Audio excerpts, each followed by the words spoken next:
Assalamualaikum warahmatullahi wabarakatuh. Perkenalkan, saya nama Sugeng, pengawas SMP dari Dinas Pendidikan dan Kebudayaan Kabupaten Probolinggo. Bahwa dalam rangka meningkatkan kualitas pembelajaran yang berpusat pada peserta didik di satuan pendidikan, diperlukan implementasi dan optimalisasi peran pengawas.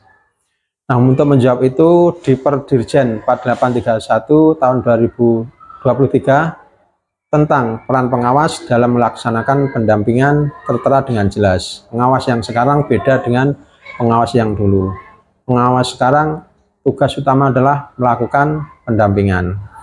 Di dalam Perdirjen itu tertera jelas adanya siklus pendampingan kepada sekolah. Yang pertama, siklusnya adalah perencanaan pendampingan satuan pendidikan. Yang kedua, pendampingan terhadap perencanaan program di satuan pendidikan. Yang nomor tiga adalah pendampingan terhadap pelaksanaan program di satuan pendidikan. Yang nomor empat adalah pelaporan pendampingan. Diharapkan dengan peran baru ini, para pengawas dalam melaksanakan pendampingan bisa dilaksanakan secara optimal.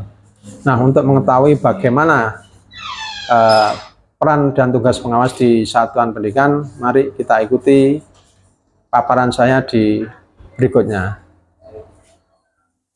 Video ini dibuat sebagai implementasi praktek baik dalam program pengawasan dengan praktek baik pendampingan kepada kepala sekolah dengan strategi ngopi semanggi model STAR di era kurikulum merdeka, bahwa dalam rangka meningkatkan kualitas pembelajaran yang berpusat pada peserta didik di satuan pendidikan diperlukan transformasi dan optimalisasi peran pengawas sekolah.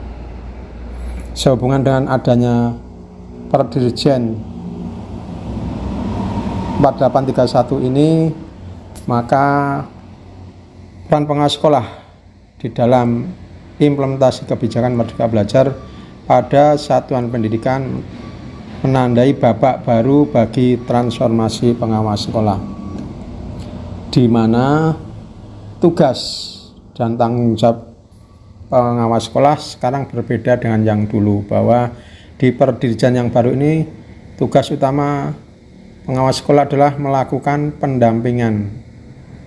Nah, pendampingan itu sendiri adalah kegiatan membersamai kepala sekolah dalam meningkatkan kapasitas dan mutu layanan satuan pendidikan untuk menyelenggarakan pembelajaran yang berpusat pada peserta didik dengan menggunakan strategi serta metode yang relevan. Nah, di dalam melakukan pendampingan ada langkah-langkah atau siklus pendampingan. Yang pertama adalah perencanaan pendampingan. Yang kedua, pendampingan terhadap perencanaan program satuan pendidikan. Yang ketiga, pendampingan terhadap pelaksanaan program satuan pendidikan. Yang keempat, pelaporan pendampingan. Kegiatan pendampingan dilaksanakan dengan prinsip profesional, terencana dan strategis, bertahap dan mandiri, kolaborasi, asimetris, kesetaraan, dan berbasis evaluasi. Situasi saat ini masih banyak kepala sekolah yang belum paham, atau tantangan saat ini masih banyak kepala sekolah yang belum paham di dalam menyusun rencana, program kerja, dan anggaran satuan pendidikan. Masih banyak kepala sekolah yang belum paham menyusun RKT berdasar rapot pendidikan. Di tantangan saat ini masih banyak kepala sekolah yang belum paham menyusun RKS berdasar rapot pendidikan.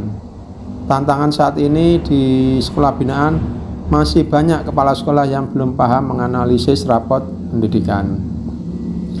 Nah, aksi yang kami lakukan dengan adanya tantangan yang ada di lapangan itu adalah dengan sebuah aksi nyata, yaitu mendampingi kepala sekolah dengan ngopi semanggi. Apa sih ngopi semanggi itu? Ngopi semanggi adalah ngobrol pintar semangat berbagi, dimana dalam ngopi itu pengawas atau saya selaku pengawas bina sekolah-sekolah yang di binaan saya melakukan pendampingan kepada sekolah dengan ngobrol pintar semangat berbagi. Ngobrol pintar semangat berbagi merupakan kegiatan pendampingan untuk memberi solusi, mencari solusi atas permasalahan yang dihadapi kepala sekolah di satuan pendidikan. Di dalam ngobrol pintar ini, kegiatan pendampingan yang saya lakukan adalah menjawab dari tantangan yang ada di satuan pendidikan.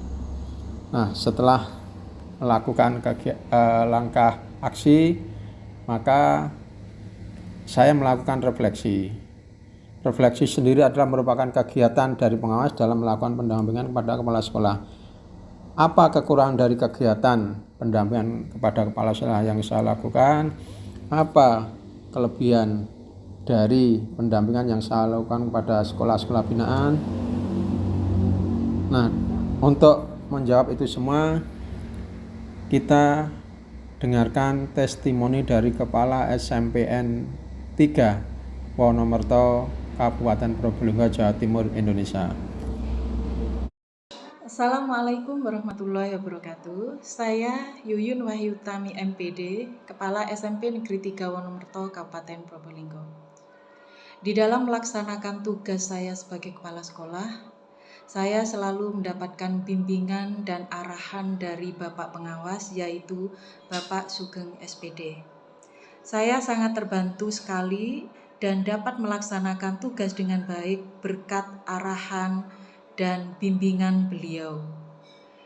Di dalam arahan yang dilakukan oleh Bapak Sugeng SPD selaku pengawas kami, yaitu tentang ketertiban administrasi yang harus kami lengkapi, serta peningkatan kinerja kami di lembaga.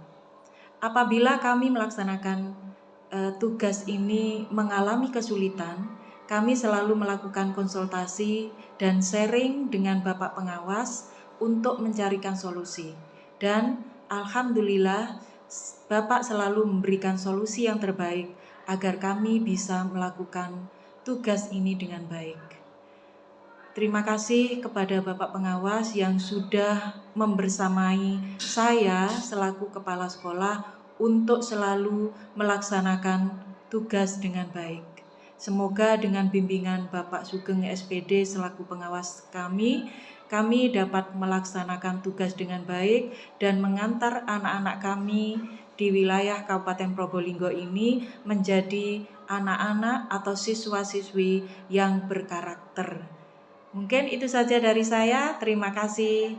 Wabillahi taufik wal hidayah. Wassalamualaikum warahmatullahi wabarakatuh.